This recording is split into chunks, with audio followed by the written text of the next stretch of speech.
नमस्कार, मी परेश शिंदे आणि आपण ऐकत आहात सरकार नामाचे विशेष पॉडकास्ट राजकारण.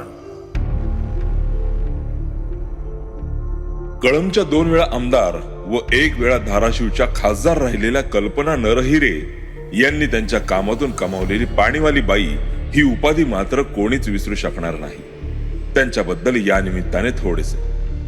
एक साधा निष्ठावंत शिवसेना कार्यकर्ता बाळासाहेबांच्या आव्हानाने झपाटून उठतो. बाळासाहेबांचे स्वप्न साकारण्यासाठी गळ्यात भगवे उपरणे घालून शिवसेना प्रमुख बाळासाहेबांच्या सैनिकांच्या फौजेतला एक शिवसैनिक होतो. साधा टपरी चालक, जीप चालविणारा चालक व सर्वसामान्य कुटुंबातून पुढे आलेले अनेक निष्ठावंत मंडळी 1995च्या लाटेत शिवसेनेकडून पहिल्यांदा निवडून येत आमदार झाले. त्याच पंक्तीत एका सर्वसामान्य कुटुंबातून पुढे आलेल्या व कसलीच राजकीय पार्श्वभूमी नसलेल्या कुटुंबातील कल्पना नरहिरे यांचे नाव मात्र कायम घेतले जाईल. कळंबच्या 2 वेळा आमदार व 1 वेळा धाराशिवच्या खासदार राहिलेल्या कल्पना नरहिरे यांनी त्यांच्या कामातून कमावलेली पाणीवाली बाई ही उपाधी मात्र कोणीच विसरू शकणार नाही. त्यांच्याबद्दल या निमित्ताने थोडेसे. कल्पना नरहिरे यांचा जन्म 25 ऑक्टोबर 1969 मध्ये एका सर्वसामान्य कुटुंबात झाला. कसलीच राजकीय पार्श्वभूमी नसलेल्या कुटुंबातून त्या पुढे आल्या. 1995च्या विधानसभा निवडणुकीपूर्वी त्या सर्वसामान्य शिवसैनिक म्हणून संघटनेचे काम करीत होत्या.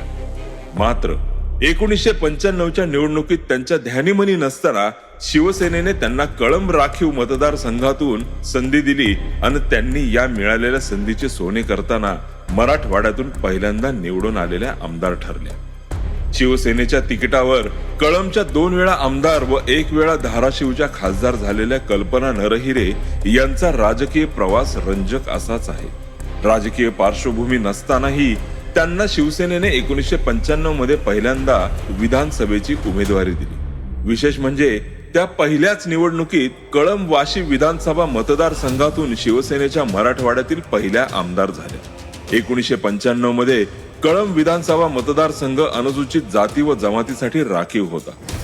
त्या ठिकाणी शिवसेनेने सर्वसामान्य कुटुंबातून पुढे आलेल्या व शिवसेनेचे काम निष्ठेने करीत असलेल्या कल्पना नरहिरे यांना उमेदवारी देत विश्वास दाखविला. हा विश्वास सार्थ ठरविताना पहिल्यांदाच आमदारकीची निवडणूक लढविताना न डगमगता त्यांनी प्रचार केला. तत्कालीन दिवंगत नेते व जिल्हा प्रमुख नरसिंह जाधव यांनी दिलेल्या साथीच्या जोरावर त्यांनी या निवडणुकीत बाजी मारली. कळंब विधानसभा मतदारसंघातून निवडणूक लढविताना त्यांनी तत्कालीन शेतकरी कामगार पक्षाचे नेते तथा आमदार कुंडलिक घोडके यांचा पराभव केला होता. त्याशिवाय या निवडणुकीत काँग्रेसने त्यांचे वडील त्र्यंबक नरहिरे यांना उमेदवारी दिली होती. मात्र त्या तसूभरही मागे हटल्या नाहीत. त्या न डगमगता लढल्या. या अटीतटीच्या तिरंगी निवडणुकीत त्यांनी एकीकडे वडील व विद्यमान शेकापच्या आमदाराला धूळ चारली होती. दरवर्षी दुष्काळ 5वीला पुजलेला अशी कळंब तालुक्याची ओळख होती. विशेषतः मांजरा नदीच्या काठावर वसलेला तालुका असतानाही मोठ्या प्रमाणात दुष्काळाच्या झळा बसत होत्या. त्या पहिल्यांदा आमदार झाल्यानंतर योगायोगाने राज्यात शिवसेना भाजप युतीचे पहिल्यांदा सरकार आले होते. त्याचा फायदा त्यांना झाला. त्यांनी कळंब तालुक्यातील दुष्काळ हटवण्यासाठी विविध योजना आणल्या होत्या. कळंब तालुक्याची दुष्काळी तालुका अशी असलेली ओळख पुसण्याचा प्रयत्न आमदार कल्पना नरहिरे यांनी त्यांच्या कारकिर्दीत केला. तत्कालीन मुख्यमंत्री मनोहर जोशी यांच्याकडे सतत पाठपुरावा करून आमदार कल्पना नरहिरे यांनी कळंब वाशी तालुक्यातील अनेक गावात कायमस्वरूपी पाणी पुरवठा योजना आणल्या होत्या. विशेषतः वाशी गाव व तालुक्यातील अनेक गावांना सातत्याने पाणी टंचाईला सामोरे जावे लागत होते. त्यामुळे त्यांनी या पाणी पुरवठा योजनांसाठी कायमस्वरूपी प्रयत्न केले. त्या माध्यमातून सर्व गावांना त्यांच्या कारकिर्दीत पाणी मिळाले. त्यामुळे कल्पना नरहिरे यांचे आजही नाव निघते. पाणीवाल्या बाई अशी त्यांची वेगळी ओळख निर्माण झाली होती. त्यासोबतच मतदारसंघात त्यांनी गाव तिथे सभागृह बांधले होते. त्यामुळे आजही ही सभागृहे पाहिली की त्यांनी केलेल्या कामाची आठवण होते. अडीअडचणीच्या काळात त्या मतदारसंघातील प्रत्येकाच्या पाठीशी खंबीरपणे उभ्या राहत होत्या. त्यांच्याकडे येणाऱ्या प्रत्येकाच्या अडचणी त्या सोडवत होत्या. त्यामुळे जनतेच्या मदतीला धावून त्या नेहमीच येत होत्या. त्यामुळे महिलांचा आधार असलेल्या कल्पनाताई अशी त्यांची काही जण वेगळी ओळख आजही सांगतात. त्यामुळे त्यांचा राजकीय प्रवास जनतेला सोबत घेऊन होता हे स्पष्ट होते. तत्कालीन युती सरकारच्या कारकिर्दीत नवीन तालुका निर्मितीची चर्चा होती. त्यावेळी धाराशिव जिल्ह्यातील वाशीची अनेक दिवसांपासून तालुका निर्मितीची मागणी होती. त्यासाठी नागरिकांनी अनेक वेळा जनआंदोलन केले होते. त्याची जाणीव ठेवून आमदार नरहिरे यांनी मुख्यमंत्री मनोहर जोशी यांच्याकडे कळंब व वाशी तालुक्यातील गावे जोडून वाशी तालुका निर्मितीचा प्रस्ताव दिला होता.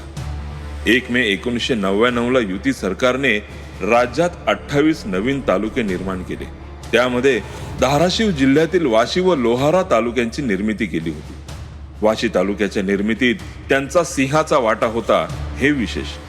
आमदार नरहिरे यांची काम करण्याची पद्धत, चिकाटी आणि जनसंपर्क लक्षात घेऊन शिवसेनेने त्यांना पुन्हा एकदा म्हणजेच 1999च्या विधानसभा निवडणुकीच्या रिंगणात उतरविले होते. कळंब मतदारसंघातील जनतेने त्यांना 5 वर्षांच्या कारकिर्दीत केलेल्या कामाची पोचपावती देताना पुन्हा निवडून दिले. विधानसभेच्या सभागृहात त्या 2 वेळा आमदार होत्या. या काळात त्यांनी गावागावात विविध योजना राबविल्या.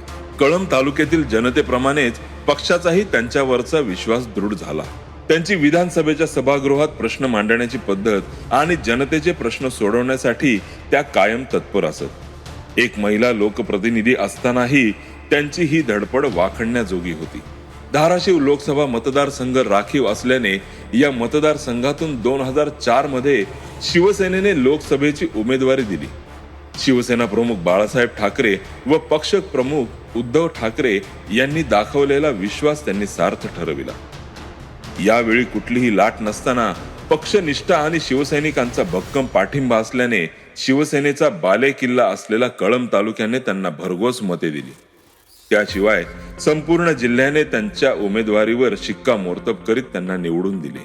धाराशिव लोकसभा मतदारसंघातून 2004 मध्ये काँग्रेस व राष्ट्रवादी काँग्रेस आघाडीकडून तत्कालीन पाणी पुरवठा मंत्री लक्ष्मण ढोबळे यांना मैदानात उतरविले होते. मात्र त्या काळी लक्ष्मण ढोबळे यांनी उजनीचे पाणी मराठवाड्याला दिल्यास रक्ताचे पाट वाहतील असे वक्तव्य केले होते. त्याचसोबत प्रचारात त्यांचा दुसऱ्या जिल्ह्यातील उमेदवार या मुद्द्यांमुळे त्यांना पराभव स्वीकारावा लागला होता. महाराष्ट्रातील दिग्गज नेते व पाणी पुरवठा मंत्री लक्ष्मण ढोबळे यांचा पराभव करून आल्याने त्यांची दिल्लीत वेगळी ओळख निर्माण झाली होती. त्याशिवाय ग्रामीण भागातील जनतेचे व महिलांचे प्रश्न त्या लोकसभेच्या सभागृहात मांडत होत्या. प्रश्न मांडण्याची पद्धत व जनतेचे प्रश्न सोडवण्यासाठी असलेली त्यांची बांधिलकी पाहता त्यांनी दिल्लीच्या राजकीय वर्तुळात स्वतःची वेगळी ओळख निर्माण केली होती. लोकप्रतिनिधी पदाच्या 15 वर्षांच्या कार्यकाळामध्ये कल्पना नरहिरे यांनी अनेक महत्वाचे प्रश्न मार्गी लावले.